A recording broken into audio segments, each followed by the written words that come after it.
मेरे बच्चे कहाँ हैं? मुझे अब जल्दी से उनसे मिलवा दो। अब मुझसे ये सब बर्दाश्त नहीं हो रहा। छोटी रानी की बात सुन बड़ी रानी आंखें तरेरते हुए गुस्से में बोली, क्या बक रही हो तुम? हम क्यों तुम्हारे साथ मजाक करेंगे? ये पत्थर ही है जिसे तुमने जन्म दिया है। इतना कहते हुए उन्होंने उन ईंट और पत्थरों को एक थैले में भरकर रख दिया। अब बड़ी रानियों को इंतजार था तो बस राजा के आने का। छोटी रानी बेचारी खून का घूंट पीकर रह गई। भला उस अकेली की उन 6 रानियों के आगे क्या चलनी थी? दुष्ट रानियों ने पूरे महल में ये बात फैला दी कि छोटी रानी ने बच्चों के बदले ईंट और पत्थरों को जन्म दिया है। कुछ समय बाद राजा जय सिंह भी युद्ध जीतकर अपने राज्य में पधारे, पर जब वो अपने राज्य में लौटे तो प्रजा को देख हैरान थे। जिस प्रजा को उनके युद्ध जीत कर आने पर खुशियां मनानी चाहिए थी, नाचना गाना चाहिए था, उन सब के मुंह लटके हुए थे। ये सब देख राजा को बड़ा आश्चर्य हुआ। वो असमंजस के साथ राजभवन में आए तो बड़ी रानी सहित अन्य 6 रानियों ने उनका स्वागत किया। उनके चेहरे पर अलग ही खुशी झलक रही थी,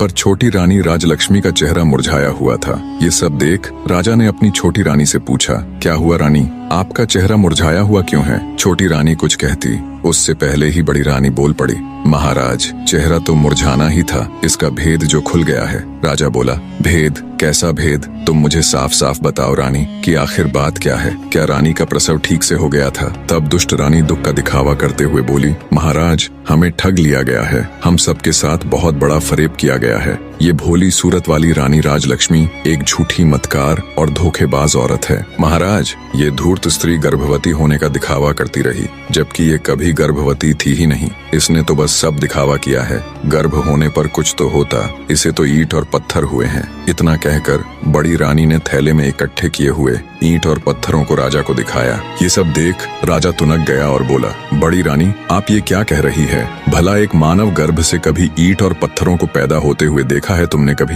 राजा की बात सुन बड़ी रानी बोली, क्षमा करे महाराज, पर हम भी तो आपको वही बताने और समझाने का प्रयत्न कर रही हैं कि इसने हमारे साथ गर्भवती होने का नाटक किया है। हम भी तो कब से उम्मीद लगाए बैठे थे कि राज्य का वारिस आएगा, हमें भी कोई माँ कहने वाला आएगा। हमारे भी कान तरस गए थे महाराज माँ शब्द सुनने को, पर इस दुष्ट औरत ने हम सबके साथ छल किया है। ये सब सुनने के बाद राजा को भी बड़ी रानी की बातों का विश्वास होने लगा। उसे भी लगने लगा कि छोटी रानी ने सबके साथ धोखा किया है। राजा छोटी रानी राजलक्ष्मी से कहता है, तुमने ये सब क्यों किया रानी? तुम्हारी हिम्मत कैसे हुई हमें छलने की? मैं तो जैसे तैसे विधि का विधान मानकर जी रहा था कि शायद हमारे भाग्य में संतान सुख है ही नहीं, पर तुमने तो हमें हमारे जीवन की सबसे बड़ी आशा दिखाकर उस पर पानी फेर दिया। गुस्से से भरा राजा लगातार अपनी छोटी पत्नी को सुनाए जा रहा था, मैंने तो तुम्हारा मासूम सा चेहरा देखकर तुमसे शादी की थी। मुझे क्या पता था तुम हमारे साथ इतना बड़ा विश्वासघात करोगी।